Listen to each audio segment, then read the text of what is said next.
What's going on, guys? Sam Adams here, and welcome to yet another episode of The Drop. And this week continues the trend of just incredible video games coming out for the entire spring season, because last week we did have the Nintendo Switch, which you can see right there, and then we had Horizon Zero Dawn, which you can see right here. They are some incredible games, and this week we're looking to continue that trend with Ghost Recon Wildlands, NieR, Automata, I believe is how you pronounce that, something along those lines, Lego Worlds, and a couple of other awesome games. So without further ado, let's go ahead and jump into it.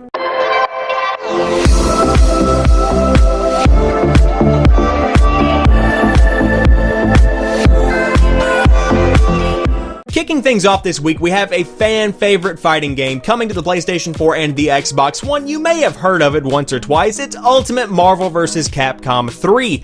The epic rematch looms in the distance as Ultimate Marvel vs. Capcom 3 prepares to take the battle to all new heights with fan favorite characters from the Marvel and Capcom universes and a frenetic, fun fighting system. Ultimate Marvel vs. Capcom 3 now blasts its way to current generation hardware. This re-release comes fully loaded, including all previous DLC, Marvel vs. Capcom official complete works art book, and boasting full HD 1080p resolution at 60 frames per second. Select some of the most iconic Marvel and Capcom characters and customize your team with Heroes and Heralds mode. Once you've owned your skills, hop online and go head-to-head against players from around the world to see who is the strongest in the universe. Okay, so a couple of things you need to know about Ultimate Marvel vs. Capcom 3 coming to the PlayStation 4 and the Xbox One.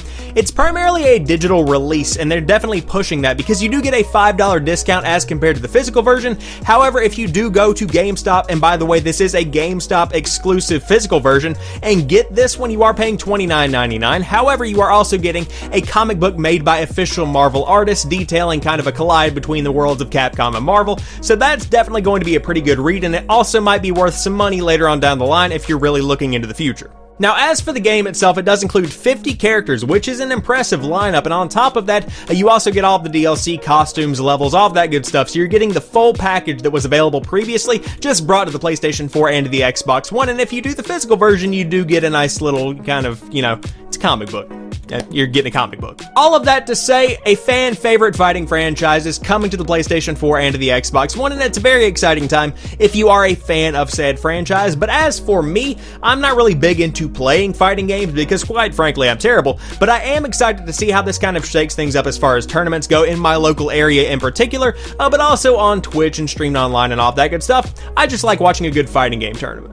Moving right along to Tom Clancy's Ghost Recon Wildlands, which is coming out on the PlayStation 4, the Xbox One, and the PC. Experience total freedom of choice in Tom Clancy's Ghost Recon Wildlands, the ultimate military shooter set in a massive open-world setting. The Santa Blanca drug cartel has transformed the beautiful South American country of Bolivia into a perilous narco state, leading to lawlessness, fear, and rampant violence. With their corrosive influence growing, the cartel plagues the citizens of Bolivia, but all hope is not lost. The Ghost, an elite U.S. Special Forces team, are tasked to combat the cartel and save the country from collapse. Okay, so a couple of things about this game right here. It is definitely better with friends or a squad. If you have like a group of 2 or 3 guys that you tend to play with, definitely reel them in and get them to go in with you on Wildlands, because that is where you're going to get the bulk of your entertainment value. However, that is not to say it can't be played solo. You can definitely do it that way. And on top of that, there is drop-in, drop-out co-op, so you can pretty much just join your friend whenever you want and then leave whenever you want, and there isn't really any kind of penalty for that, so pretty much you can play however you want, though again, I recommend multiplayer heavily. Another thing worth mentioning is that this is completely and totally open world. You can do whatever you want, you can go wherever you want,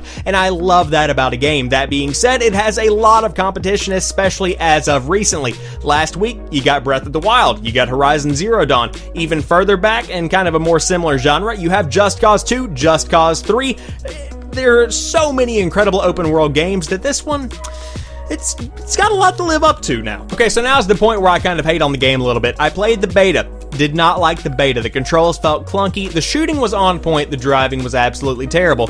The story that was presented to me in the beta, could not care less about it. Absolutely terrible. I was completely and totally uninvolved, and I really hope they have fixed these issues with the full release of the game. If you went back and touched up just a couple of things, it might be a little bit late for the story, but the gameplay was lacking in some degree, and I hope that has been changed with the full release, because otherwise, Ooh, this one's gonna be rough in my opinion. Next up, we've got NieR Automata, I believe is how you pronounce that. However, whenever I first glanced at the name, I thought it said NieR a tomato. That being said, whatever it's called, the game is coming to the PlayStation 4 this week, and it has been a hotly anticipated title. Invaders from another world attack without warning, unleashing the machine life forms. To break the deadlock, a new breed of android infantry is sent into the fray, the Yora Squad. NieR Automata is a fresh take on the action role-playing game RPG genre that gracefully blends mesmerizing action with a captivating story. Okay, so with this one I have no opinion whatsoever, so enjoy this gameplay while I rant about a big issue I have with this game already. You can buy trophies with in-game currency. Let's talk about that for a minute. The currency that you earn for free in the game can purchase you every trophy in the game. There is literally nothing that is reflective of your player's skill. This is literally one of the stupidest ideas in gaming that I can think of in recent history, because trophies are literally to show what you can do, what you have done in the game, how much time you've spent in the game. These show and reflect how you play as a gamer, and to just be able to buy these with in-game currency, I mean, I would be even more pissed if there were microtransactions, but come on, trophies are kind of like a sacred thing for PlayStation users. That being said, the reviews are absolutely fantastic. At the time of making this video, there's nothing below a 90 on Metacritic. So if you're into this kind of thing and you've been looking forward to this game, which I know a lot of people have, just not my thing, you should definitely give this one a look, and I would pretty much go ahead and say this one is a go get 'em if you have been looking forward to NieR Automata, NieR Tomato, whatever it might be. Next up, we've got LEGO Worlds coming to the PlayStation 4, the Xbox One, and the PC. LEGO Worlds is an open environment of procedurally generated worlds made entirely of LEGO bricks, which you can freely manipulate and dynamically populate with LEGO models. Create anything you can imagine, one brick at a time, or use large-scale landscaping tools to create vast mountain ranges and dot your world with tropical islands. Drop in prefabricated structures to build and customize any world to your liking. Explore using helicopters, dragons, motorbikes, or even gorillas, and unlock treasures that enhance your gameplay. Watch your creations come to life through characters and creatures that interact with you and each other in unexpected ways. In LEGO Worlds, anything is possible. Okay, so this is literally Minecraft with Legos. However, it's a little bit more in-depth than that. You do have a lot of different sets, a lot of different animals, a lot of different things that you can do within the world of Lego that aren't necessarily going to be there whenever you play Minecraft, so it does kind of separate the two, and you're not just getting a Minecraft copy and paste with Lego people. You know, that would kind of suck. Now, as someone who used to play LEGO, this is a very exciting game because of simply what it is. It's like an open world sandbox where someone has dumped a bunch of LEGO bricks and you're literally making whatever you want, just like you did as a kid, except on the PlayStation 4, the Xbox One, and the PC, and on a much more lively and grand scale, which just sounds awesome, especially for a kid that's like 8 or 9 right now. This is going to be so much fun. When it comes down to it, a ton of people have been looking forward to this game over the course of the past couple of months, so it's nice to see it finally coming out on the PlayStation 4, the Xbox One, and the PC this week. And last but not least, we do have Blaster Master Zero coming out on the Nintendo Switch and the 3DS. Blaster Master Zero is an 8-bit style top-down and side-view 2D action-adventure game that harkens back to the golden age of the NES. That means Nintendo Entertainment System for you degenerates.